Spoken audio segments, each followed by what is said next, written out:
জানিয়ে দিব এইমাত্র পাওয়া গুরুত্বপূর্ণ আপডেট আন্তর্জাতিক সংবাদ।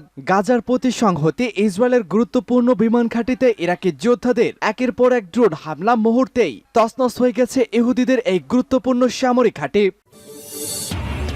জানাবো প্রতিশোধ নিতে পারে ইরান, ভয়ে যে পদক্ষেপ নিতে শুরু করেছে ইসরায়েল। থাকবে মিয়ানমারের সামরিক ঘাঁটিকে লক্ষ্য করে ভয়াবহ ড্রোন হামলা।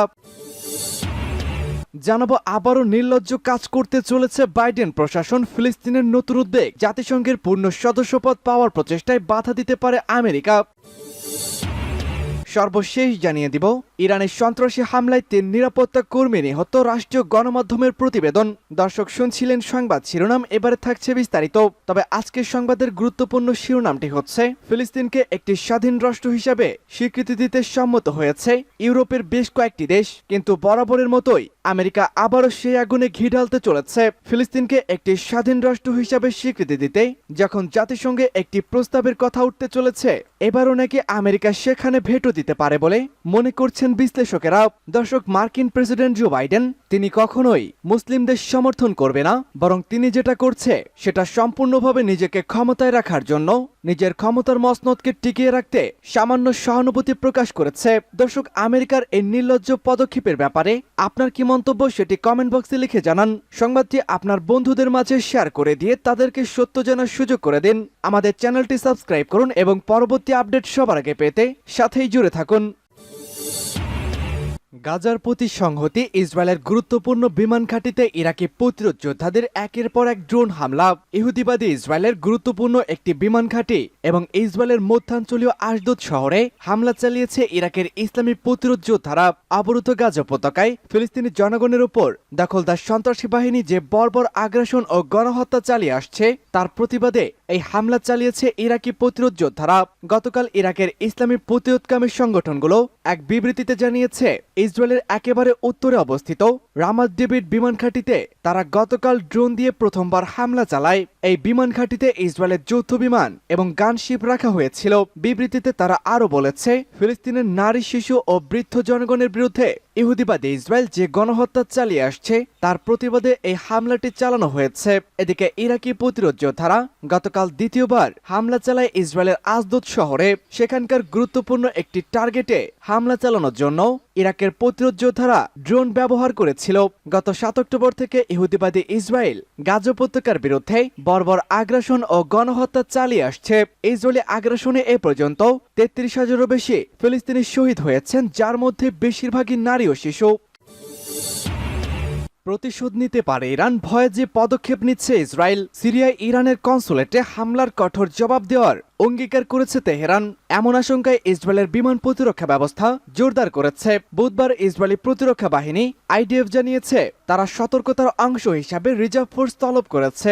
ইসরায়েলের চ্যানেল 12 এর প্রতিবেদনে বলা হয়, হিজবুল্লাহ বা অন্য কোনো গ্রুপকে প্রতিশোধ নিতে ব্যবহার না করে ইরান সরাসরি ইসরায়েলে ক্ষেপণাস্ত্র হামলা চালাতে পারে। সাবেক সামরিক গোয়েন্দা প্রধান আমোস আলদিন বলেন, ইসরায়েলে যদি ইরান সরাসরি ক্ষেপণাস্ত্র হামলা চালায় এতে বিস্ময়ের কিছুই থাকবে না। তিনি গত জানুয়ারিতে পাকিস্তানে ইরানের ক্ষেপণাস্ত্র হামলার ঘটনা উল্লেখ করেছেন। হিব্রু ভাষার মিডিয়া খবরে বলা হয়, হুমকি মূল্যায়নের পর বিমান প্রতিরক্ষা ব্যবস্থা জোরদার করা হয়েছে। সেনাদের তলব করা হয়েছে।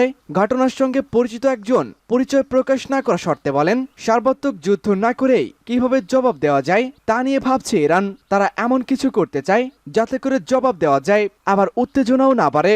মার্কিন think tank council on foreign রিলেশনসের মধ্যপ্রাচ্য বিষয়ক বিশেষজ্ঞ ইলিয়ট আব্রাসমও বলেছে, ইরান ইসরায়েলের সঙ্গে সর্বাত্মক যুদ্ধ চায় না, তবে ইসরায়েলি স্বার্থে তেহরান অবশ্যই আঘাত হানবে। এদিকে সোমবারের ওই হামলার পর লেবানন থেকে হিজবুল্লাহ বেশ কয়েক দফা ইসরায়েলের রকেট ছড়েছে।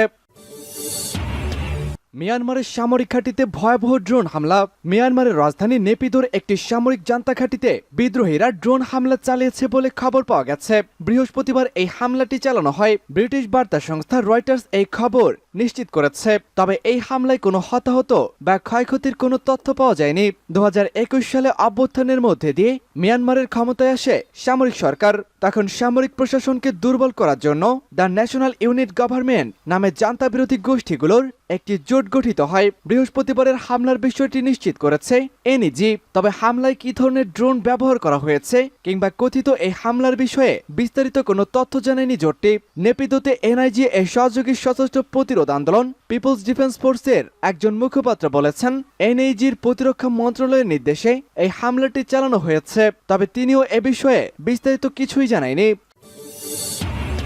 ফিলিস্তিনের নতুন উদ্বেগ, জাতিসংঘের পূর্ণ সদস্যপদ পাওয়ার প্রচেষ্টায় আবারও বাধা দিতে চলেছে আমেরিকা। ফিলিস্তিনি স্বশাসন কর্তৃক জাতিসংঘের পূর্ণ সদস্যপদ পাওয়ার জন্য আনুষ্ঠানিকভাবে আবার অনুরোধ করেছে। ফিলিস্তিন রাষ্ট্রটি 2012 সাল থেকে জাতিসংঘে পর্যবেক্ষকদের মর্যাদা নিয়ে আছে, তবে পূর্ণ সদস্যপদ ফিলিস্তিনি রাষ্ট্রের স্বীকৃতির সমান হবে, যার বিরোধিতা করে আসছে ইসরায়েল। জাতিসংঘে ফিলিস্তিনের স্থায়ী দূত রিয়াদ মনসুর এক্স পেজে দেওয়া এক পোস্টে লিখেছেন, আজ ফিলিস্তিনি রাষ্ট্র এবং ফিলিস্তিনি নেতৃত্বের নির্দেশে জাতিসংঘ মহাসচিবের কাছে একটি চিঠি পাঠিয়েছি, যাতে আমাদের সদস্যপদের আবেদন পুনর্বিবেচনার অনুরোধ করা হয়। এদিকে জাতিসংঘে পূর্ণ সদস্যপদ লাভের জন্য ফিলিস্তিনের নতুন প্রচেষ্টাকে বাধা দেওয়ার অঙ্গীকার করেছে আমেরিকা। জাতিসংঘে মার্কিন উপরাষ্ট্রদূত রবার্ট উড ফিলিস্তিনের অনুরোধটি আটকে দেওয়ার ব্যাপারে প্রায় নিশ্চিত রয়েছে। তিনি কয়েকজন সাংবাদিককে বলেন, আমাদের অবস্থানের পরিবর্তন হয়নি।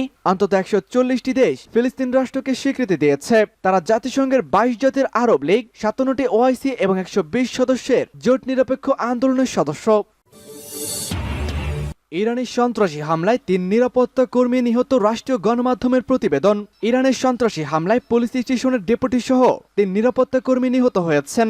বৃহস্পতিবার রাষ্ট্রীয় গণমাধ্যম এই খবরটি নিশ্চিত করেছে। সিরিয়ায় বিমান হামলায় ইরানের 7 বিপ্লবী গার্ড নিহত হওয়ার 2 দিন পর এই সন্ত্রাসী হামলাটি চালানো হয়েছে। প্রদেশের ডেপুটি গভর্নর আলী রেজা মারমাহতি রাষ্ট্রীয় টিভিকে বলেন, দক্ষিণ পূর্ব সিস্তান বেলুচিস্তান প্রদেশের রাস্ক এবং চাবাহার শহরে সামরিক স্থাপনাগুলোতে রাতে বেশ কয়েকটি সন্ত্রাসী হামলায় 3 জন সদস্য শহীদ রয়েছে। রাষ্ট্রীয় গণমাধ্যম আরআইবি জানিয়েছে, চাবাহার শহরের 11 নম্বর পুলিশ স্টেশনের একটিতে হামলায় স্টেশনের ডেপুটি আব্বাস ইরমির শহীদ হয়েছেন। হতাহতের সংখ্যাটি আরও বাড়তে পারে। আইআরবি আরও জানিয়েছে, ইরানের কালো তালিকাভুক্ত সন্ত্রাসী গোষ্ঠী জিহাদি জয়েশ আল আদল গ্রুপ হামলার দায় স্বীকার করেছে। দামেস্কে ইরানের কনসুলের অ্যানেক্সে একটি বিমান হামলায় 7 জন বিপ্লবী গার্ড নিহত হওয়ার মাত্র 48 ঘন্টারও কম সময়ের মধ্যেই এই হামলাটি চালানো হয়েছে। ওই হামলায় নিহতদের মধ্যে 2 জন জেনারেলও ছিলেন।